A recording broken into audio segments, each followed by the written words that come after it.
Welcome into KSL Sports Rewind, our recap video brought to you by Heidemann and Associates. And just a reminder, if you have any legal needs, the experts at Heidemann and Associates can take care of you. They're a full-service law firm, and they can meet with you virtually as well. Big high school sports fans, they'll even chat about your favorite program. But give them a call if you have any legal needs, or check them out online at utah.law. And if you tell them that Rewind sent you, you'll get a free consultation from the experts at Heidemann and Associates. Well, another week in the books, and Jeff, another opportunity for us to go through our 4 questions for week 7. Jeff, before we do that, anything that stood out to you about this last week? Man, this week was fun. The region play is a ton of fun, and I feel like I'm watching my own movie with this reflection off my giant glasses. So apologies to everybody who has to watch me with these shiny spectacles. But, region play, it feels like these teams, they have familiarity with each other. You're seeing coaches who kind of know each other. That's what makes this so much fun at this time of year, because schools, there's upsets. There's things like that. There's games that you don't expect to be close that go down to the wire. This is the absolute best time for high school football. You know, Jeff, I could be cool like you, and I could go spectacles myself. Yeah, that is cool.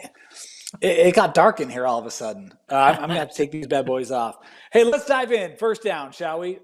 Let's do it. Jeff, big game this week. Fremont stunning Davis, and I'll add the state with that win.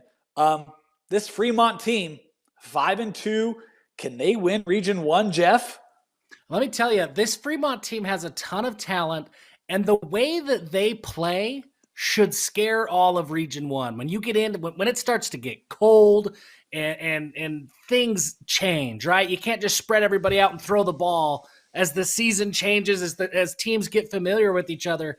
This Fremont team is set up in a way that they could be really dangerous down the stretch. One thing that really stood out to me, Dane, in their win over Davis last week, Fremont they won the time of possession battle 31 minutes to 16. 31 and 14 seconds to 16:46. This is a team that you think of Manasseh Tuatagaloa and Celesi Moa, and you just assume they're just chucking the ball down the field all the time. But they've got a pair of running backs in Cade Hadley, Taylor Graham. Each of them have 5 rushing touchdowns on the year. Tuatagaloa is a threat to run with his legs. This is a team that they're built to run the football and play really, really tough defense. They have 6 guys, Dane, that have more than 3 tackles for loss, and none of them are their 4-star in Celesi Moa. Wow. This is a team that is built for October. They are built for playoff-type football, that they can take a game, and you saw it against Davis, they can take a team completely out of their game plan and totally flip the script. I don't know. How quickly can it all come together? It's starting to really hum up there in Plain City right now. I think they're dangerous in Region 1. Look, we talked about this a couple of weeks ago, and I think I said that I didn't think anyone in Region 1 would go undefeated. Now, Fremont was not on my radar as being a team that could be in the mix for it. And I think this game against Davis, let's talk a few more numbers, shall we? Trayden Bessinger, we've talked about how impressive this young man is. What they did to him, his completion percentage was right around 50%. That's well below where it's been all season long. He threw 2 interceptions. He's only thrown 4 on the year. He only had 2 other interceptions. He threw a pair against Fremont. This Fremont defense, Jeff, they've got 16 turnovers through 7 games. They get extra possessions for their offense. I love that you call out.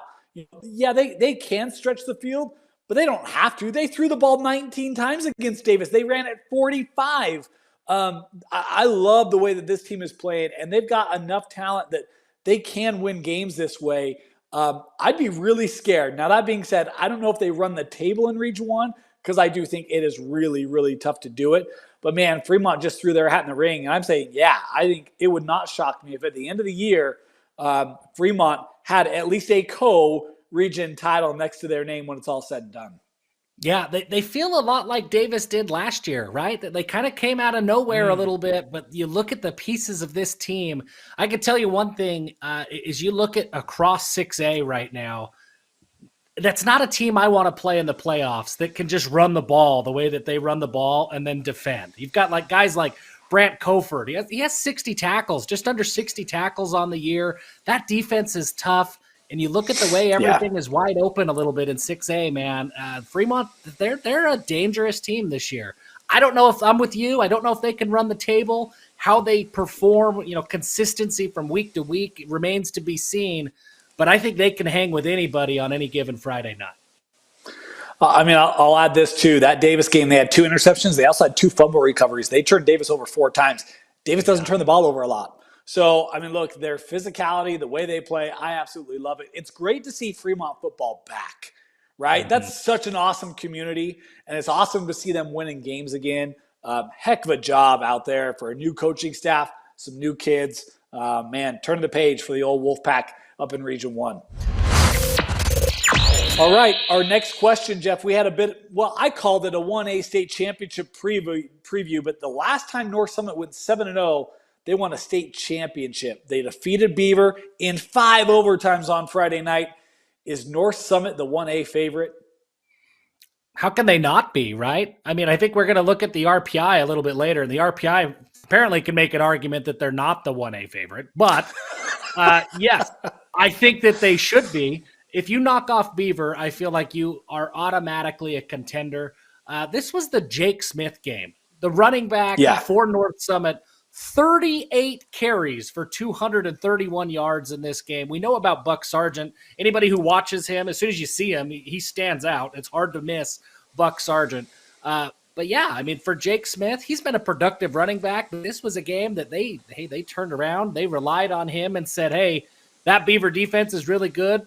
Jake, go run through them and make it happen. Go win this football game. And he did, to the tune of 231 yards. Yes, absolutely. North Summit made 2 statements for me today, or in this last game. 1, they are the 1A favorites. And 2, they introduced me to my favorite style of football, sudden death, 2-point conversions. That's how football was meant to be played. That was so much fun to watch. That was awesome, wasn't it? Yeah, no. So first of all, let me add this. Jake Smith, he's actually their quarterback.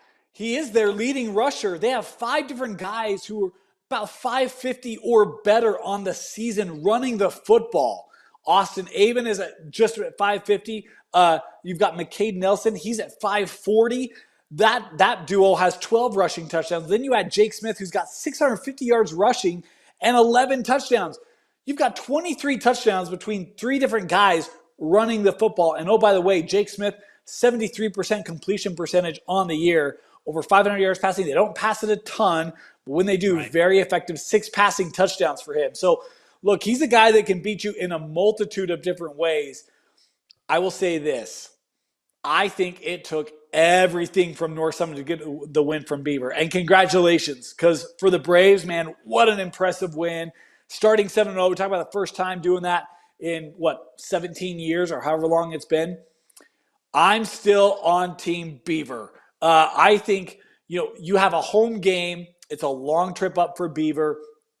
And Beaver had the lead in that one. Smith has that unreal 55-yard touchdown run late to send it to overtime. It was a back-and-forth battle in the OTs. But I still think this Beaver team can I think that's a team you need to look out for. North Summit, they showed they can hang with Beaver. They can beat Beaver. They showed they can beat Beaver. But if you had a rematch of this one, I don't know how that one would go. Beaver doesn't tend to lose to the same team twice in a season. It's happened before, but this Beaver team with Wheatley and Hollingshead and others, they are really, really good. But, hey, North Summit showed they can go and play with the tops. I think they're probably the edge of a favorite. But if they were to get a rematch in the state playoffs, that might be good enough to go to, Jeff. I think that'd be a heck of a ball game. Nah, I think so. If that happens, I think we might need to find a way to get there, because that rematch, Beaver knows what they can do, right? They do it seemingly every year. This was a confidence booster for North Summit. That's a team that always feels confident. But this is hey, you took down Goliath. What's stopping you now, right? So that would be 2 confident teams. One looking for revenge, one looking to come back, and another one that says, hey, we've done it once before. What's one more time? That would be a fun game to watch. And the thing that we probably don't give North Summit enough credit for is the defensive effort that they displayed. I mean, this Beaver team has scored over 30 points, I think 3 or 4 times this season. I mean, they've been just lighting teams up. And remember, this Beaver defense is stingy. It doesn't give up a lot. For North Summit to hold Beaver to just the 14 points, it was 12 in regulation. Man, that's a heck of a defensive effort from North Summit. We probably underestimate how good that Braves defense is. Yeah, I think so. Those were two defensive juggernauts in that game. And remember, there were some touchdowns late, but that was 0-0, 3-0 for like 3.5 quarters. Yep. That was a defensive football game. No question about it. Yeah, for sure. All right. Heck of a game it was Friday night. And I'm with you. I love triple overtimes. We go to 2-point conversions. A+. That's a good call. All right, let's move on to our third down question. In case you all missed it, Thursday night, Skyridge upset Lehigh, the first loss of the year for Lehigh. Jeff, this Skyridge team, they've been a little under the radar. Where do the Skyridge Falcons rank for you? I think that Skyridge, especially with the way things have played out this year, for me, Lehigh was maybe the toughest test that they were going to face the rest of the way until the playoffs because of the way they match up with Lehigh. Lehigh, when you think of that offense, you think of any Ed Larson team, they're going to spread the ball out. They're going to throw the ball 100 times. They've got, a power 4 quarterback in Jet New. They've got the receivers in Mays Madsen. They've got Devon Eka at running back. They've got a lot of really talented players, Rock Olson, along the offensive line. That's an offense that's built to score. Skyridge is built on defense, and they showed me that if they could take Lehigh out of their game and turn that game into a Skyridge-style football game, that's kind of like Fremont. That's a team I don't want to mess around with in late October. I don't want to play that kind of defensive team in the playoffs. And you look around at the rest of 6A, the injuries that have happened with corner, the up and down offensive performances that Lone Peak has played. They've shown that they can score, and then they go through some withdrawals there. Skyridge is dangerous. That defensive front with Toilolo, that's a really, really good defensive front. Afalava and Ben Howard on the offensive side of the ball, they can turn around and they can play a lot like Fremont did, that they can just run the football in that game. Zayden Selu goes for 142 yards on the ground behind that big offensive line. That was kind of a statement game for me that, hey, maybe I've written Skyridge off a little bit and I shouldn't have, because they could still play that Skyridge brand of just really tough physical football. And that's not there's not a lot of teams that can match up with that up front across the state of Utah.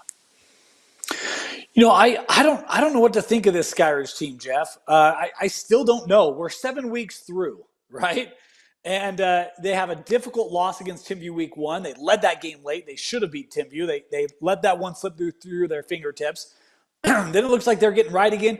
And then Corner Canyon. They lose to Corner Canyon 38-28. Corner Canyon wasn't fully healthy. They give up 38 points to the Chargers. Now, look, I know that Corner Canyon offense is really good, but Corner Canyon was dinged up by that point. They've gotten hurt more since then. But I'm just kind of like, man, I don't know what to think of this Skyridge team. I was stunned at the performance they had against Lehigh. And, that game finishes 2016. There's a touchdown with no time left for Lehigh. It was not even that close. Skyridge completely took Lehigh out of everything that they wanted to do. And I'm with you. I was super impressed with the effort. I'm trying to just reconcile it. I don't know who they are. I love you talking about Toilolo. He's got 10.5 TFLs on the year, another 5.5 sacks. He's been a monster. For me, it's the turnovers offensively. If they can clean up some of the offensive performance, I'm with you. The way that they can run the football, the way they play defense, there's not a team in this state that they can't beat. But if they get a little risky with it, bad play here, bad play there, then I can see games still getting away from them. I think they have all the talent in the world. I'm with you. I think some of the injuries on corner has brought 6A to be more, have some more parity and some more competitiveness to it. And I think Skyridge, we'll learn a lot this week with Lone Peak, right? They're playing Lone Peak. I think that Lone Peak offense has actually been incredibly undervalued. We talk about its struggles. it finds ways to put up 30 plus every week. I mean, they trail AF 14-0 out of the chute. Looked like, oh, Lone Peak doesn't look very good. Next thing you know, boom, boom, boom, and that game's over. I think we're going to learn a lot this week about who Sky Ridge is. A big rivalry game, big game in Region 3. I think that's going to tell us a lot. But I do think if they play like they did against Lehigh, there's not a team in 6A that Sky Ridge can't beat. Yeah, I think that if I'm a Sky Ridge coach, the lessons that I'm taking from that Lehigh game is that, hey, that's the formula for this year's Sky Ridge team. They don't have, McKay Hillstead. They don't have Jackson Stevens. They've got Keneal Sweetwine, who's got a very bright future, but he's not that passer, at least not yet, that Sky Ridge is used to having. They don't have, a Kalama on the outside at wide receiver. Their offensive weapons look different. And it's my favorite phrase. You've heard me say it a few times this year, Dane. They got to win gross football games. They've got to get games that are ugly, that there's turnovers, that it's defense, a true rushing attack, kind of a throwback game. That's what Sky Ridge did to Lehigh, and I'm surprised that anybody was able to do that to Lehigh. I'm with you. This is going to be a fun game against Lone Peak because that's exactly what Lone Peak did to Corner when they pulled off that upset after Corner was coming off that IMG win. They made that game ugly. It was gross football. And sometimes gross football, if you're into that defensive style, that rushing attack, that's the most exciting football that there is. And I think that's what Sky Ridge, that's different for them. That's not how they've won in the last few years. That's how I think they're going to have to win this year. And if you look around, there's just not that many teams in the state that I think are ready, maybe prepared to get punched in the mouth like that and to win gross football games. I think that's Sky Ridge's recipe. You know the crazy thing, Jeff, when you think about, we just talked about North Summit, talked about Beaver, we talked about Fremont. Now we're talking about Sky Ridge and Lone Peak. You talk about kind of this gross football, right? The gritty defense, the run the football, and be really deliberate in your passing attack. Man, our 6A state playoffs could look so different this year because are we not going to have a bunch of wide open offenses like we've had the last couple of years? This may be a very different recipe to a state championship in 2024 than we've seen in a while in this state. Yeah, I'm with you. And I think it's that team that figures it out fastest. Who figures out the formula? Because I think there's a lot of teams. Lone Peak has it. Corner certainly can. They've proven that they can adjust. Some of these teams up north, that's how they've always sort of been, is that they haven't had the quarterback or maybe the talent to spread things out. Whatever team figures it out the quickest of, hey, physical up front, control the ball, don't turn it over, and then just play slobber knocker defense on the other side of the ball. That might be the team that runs to the state championship this year.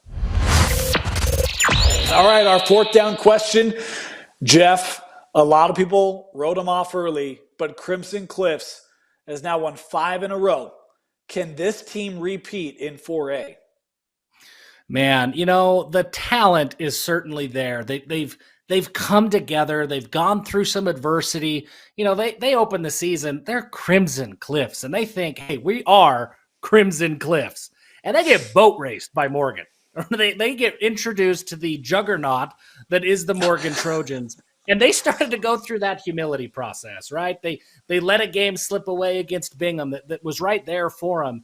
They've had to go through some learning curves. They've had to really figure out who they are. And it reminds me a little bit of Bountiful last year, that they had to go through some struggle to figure out maybe who the leaders are on this team or what kind of chemistry do they have. And what we've seen in the last few weeks is that the most talented players, the names that should have been there all along, are stepping up in big ways. And in Malachi Alofipo and McCord Christiansen, McKay Wright has been phenomenal at linebacker for that Crimson Cliffs defense. Those are names that we expected to be there, but kind of like Falatau Satuala did for Bountiful last year, down the stretch after they got beat by Roy in really kind of embarrassing fashion for Bountiful, Falatau Satuala found another gear and led that team. Everybody else stepped up. Everybody else got better. I think that three-headed monster of Alofipo and Christiansen and McKay Wright, they're kind of elevating their play, and therefore, the high tide raises all boats. And I think that's what's happening with that Crimson Cliffs locker room. And each week, they find different ways to win. They didn't have to really learn how to win last year, they just boat raced everybody. They were able to just outscore everybody. This year, they're having to learn how to win, and each week that they figure out kind of a new equation to that tricky combination that comes with winning state championships, I think this Crimson Cliffs team gets a little bit more dangerous. Here's the thing that kind of blows my mind when you think about this Crimson Cliffs team. If I recall correctly, I think they go on the road to Stansbury. Think about how many miles they've logged, first of all, right? Yeah. I mean, they're like platinum status on Delta by now. But when you think about this Crimson team, they go on the road to Stansbury, tough place to play. They lose the turnover battle. They're trailing in that ball game, and yet they still come back and they find a way to win. And I don't know if you listen to the top 5 this week, but just talking about McCord Christiansen, I said if this kid is not a magician when he grows up, he missed his calling in life. Every week there's a play he makes. We're just like, how did he do that? Like it feels like every week he's in a pile or you think he's brought down, and next thing you know, he's in the open and you can't catch him. His running style has been a major problem for opponents this year. And when you think about the game this last week at Stansbury, which is a physical team, physical defense, he averaged 6.5 yards a touch. That's unreal. They also had 10 TFLs in that game against Stansbury, and they had 7 sacks. And I don't know if you remember, but I think it was Jackson Griffiths a couple years ago, big middle linebacker for Crimson Cliffs in the early days of this program, really helped set the tone of that defense. Well, there's a Max Griffiths. I'm guessing it's from the same family, wears the same number. He's roaming the linebacking, that second level for this Crimson D, and Major Stokes is a major problem. This kid's just a freshman, 4 TFLs. He flies all over as well. This defense is tenacious, and with a ground game, there's a theme in this show if you haven't heard, a ground game and a defense. Yes, this Crimson Cliffs team I think is scary. Now, I'm curious if they'll have the energy to complete it, because you think about all that they've been through, the physicality they've played with, the road warriors that they've been this year. Can they get it done? We'll find out. Coaching staff has been there before. It's a good core that they've brought back. They've got a lot of talent. I think this Crimson Cliffs team, and they're getting better each week, right? There's some momentum building. I think this team is really, really scary in 4A.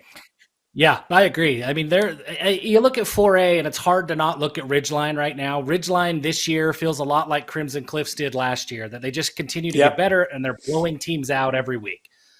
They look like a juggernaut, right? I mean, that's what I think everybody is going to expect when the playoffs start, is that Ridgeline is going to be there with a shot to win at the end. Crimson Cliffs is a type of team that if they match up with Ridgeline in the state championship again or any time along the way in the playoffs, because of the way they've learned to win and because of their style of play, if they can create some havoc, they can create something that it isn't that blue sky approach for Ridgeline. Get that game off of Ridgeline's standard, hey, we blow everybody out type of game. Crimson Cliffs is going to be right there in the end. I don't know if they can do it. I don't know how you stop that Ridgeline team that just keeps getting better and better. But if they force some turnovers or they were to make it ugly, then I think Crimson Cliffs, because of everything they've gone through this year, that's the kind of team you don't want to give confidence, because they've gone through the adversity and they're just going to get more and more confident every time something happens. And that program has done that before. And you don't have to go very long ago. I think it was 2020, if I recall, in the playoffs, the semifinal game, they had to go up to Ridgeline. Ridgeline was heavy favorites that year. Crimson Cliffs made that game extremely close. There were a lot of nervous folks up in Millville in that semifinal game. Ridgeline did get the win eventually, but Crimson had them scared. Well, not scared. Yeah. Crimson had everyone's attention. We'll put it that way. In what was a really, really close semifinal game, and they could certainly do that again. All right, Jeff, our extra point. Which Week 8 game are you most excited about? We got some great ones coming up this week. Among the plethora of games, we've got Farmington Weber, Skyridge Lone Peak, which we talked about earlier, Roy Viewmont, interesting, Spanish Fork Provo, Grantsville Morgan, Manti Richfield. Which of these, Jeff, have you just waiting for Friday night? Well, I'll go a little off the beaten path. I think the game I'm really looking forward to this week is on Thursday night when Skyview goes up to Ridgeline. I'm excited to see that game. and see what Skyview's feeling good, right? You beat Orem, then you're feeling like you can beat anybody. This Ridgeline team has about as much college talent as that Orem team does, so it's a little bit of a rivalry. It's not, Okay. Skyview Logan, Skyview Mountain Crest type of history, but it's a rivalry up there in Cache Valley. I'm excited for that game, but I don't know how you look at this slate and go anywhere but Sky Ridge and Lone Peak. That is two teams that play a similar style of football. I love offensive line play. I love defensive line play. And I think these are the two best offensive and defensive lines in the state. To watch them go up, that's going to be a ton of fun. So that Thursday game's got my eye. Sky Ridge and Lone Peak. That's going to be a ton of fun. All right. Well, I'm going to go a different route, Jeff, and let's see if I can win you over. He said, I don't know how you don't look at Sky Ridge Lone Peak. Let me try. Let me start with this. What if I told you? You love it when it starts like that, right? I'm ready for What if I told you there was a quarterback in this state who had a 72% completion percentage, thrown for 1,700 yards, 16 touchdowns, and no interceptions through 7 games? Would that grab your attention? That's impressive. Can't not look at that. That's McKay Smith at Spanish Fork right now. And you pair that up with a running back in Caden Vest who's ran for over 1,100 yards on the season, and you've got yourself a problem.